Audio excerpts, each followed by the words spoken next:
Со мене во студиото е доктор Ѓорѓи Спасов. Добро утро, Ѓорѓи, нашиот познат аналитичар, социјалдемократски политичар, активист и, да кажем, дебатер на различни програми. Благодарам, Саша. Директниот повод, Ѓорѓи, е што деновиве излезе најновата книга која се вика Политичкиот предизвик на социјалдемократијата. Тоа е книга во која што се обидуваш на некои близу 300 страни да го проанализираш историјатот на социјалдемократијата во светот на таа мисла, меѓутоа и сите практично важни историски моменти и важни настани за развојот на социјалдемократијата во Македонија.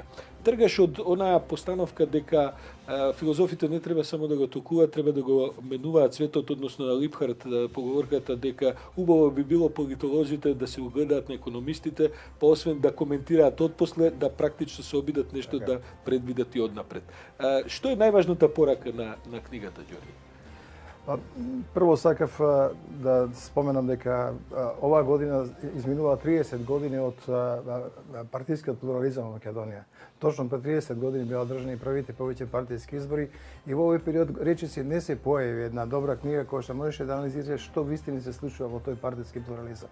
Особено ако погледнете, например, во другите земји, ќе видите дека се јавуваат книги постојано за политичките партии, за нивната идеологија, за нивните историски корени, за она што за нивната политичка пракса, промените што ги прават, за нивната демократичност и за сите тие аспекти кои што се многу битни за развојот на демократијата и за еднината на земјите. Во каква состојба е социјалдемократијата, ајде да кажеме, можеби не во светот, но во европски рамки па и на Балканот?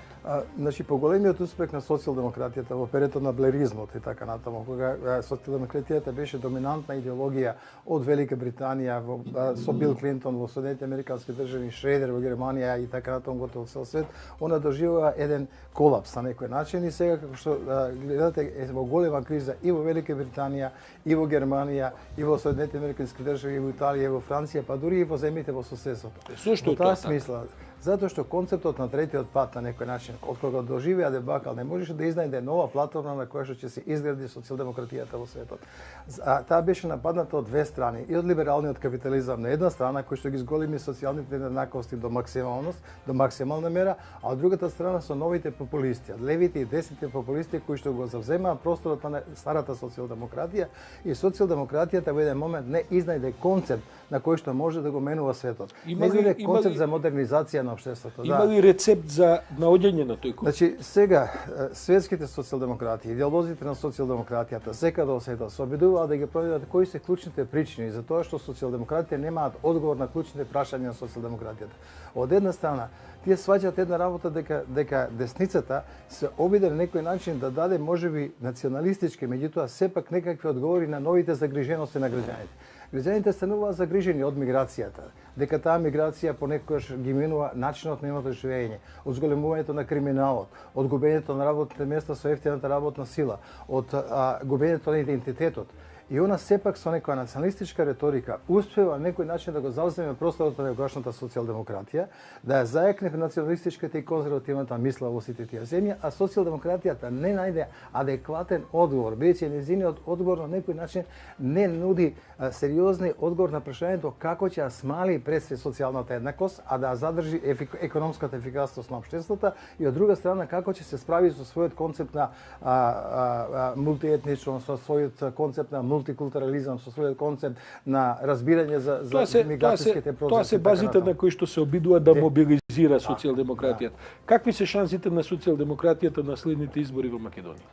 Па јас мислам дека се големи бидејќи македонското тие настапуваат од позиција на власт. Македонското и балканското општество и балканските општества се сепак малку различни од општествата кои што се изложени на ударите на либералниот капитализам.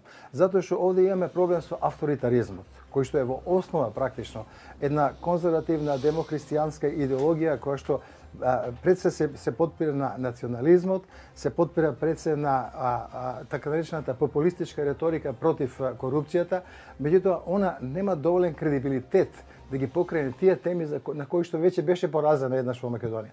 Во таа смисла, ако социјалдемократијата успее да се мобилизира, да всушност го покаже својата способност да ја модернизира државата, во насока да наоѓа да покаже дека не е способна само за промена на власта, туку е способна за владење односно кога ќе дојде на власт да ги понуди одговорите на реалните прашања за кои што се загрижени граѓаните, она има шанса не само да ги добие повторно изборите, туку и за подолго време временски период да ги стабилизира и модернизира овие општества. И од тога мислам дека социјалдемократијата има своја шанса и секогаш она кога успеала да на некој начин да ја модернизира сопствената работа, односно да го направи тоа ребрендирање, кој што во основа значи промена на авторитарниот модел на деење, значи повеќе демократија, поголема економска ефикасност и поголема успешност во борбата против криминалот и корупцијата, таа успеала сепак да ја добие довербата на граѓаните. На кратко само последна оценка. Дали е Зоран Заев добар социјалдемократ? Па јас мислам дека он направи нешто што вистина представуваше исчекор во Македонија. Јас во книгата реков дека тој успеа, на пример, да сруши 3 мита во Македонија, дека не е можно да се победи еден авторитарен режим, дека не е можно да направиме договор со Грција, дека не е можно да етничките партии да ги претвориме во граѓански партии и секогаш велам дека ако секој лидер направи по толку малку за Македонија, дека ќе биде добро.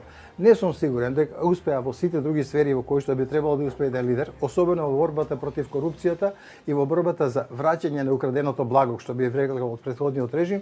Меѓутоа, во овој период он им даде на некој начин предност на политиките кои што треба да значат исчекор на Македонија на надворешно политички план. Дали со тоа ќе ја плати цената на таквата својата политика или пак ќе успее до изборите на 12 април истовремено да демонстрира способност и во другите области, ќе видиме што ќе се случи во овој период. Меѓутоа, се насе дефинитивно што и да се случи, он ќе остане во политичката историја на Македонија како човек кој што го направил овој важен исчекор за мрднување од мртвата точка на која што се наоѓаше Македонија после долги години од режимот на Никола Груевски.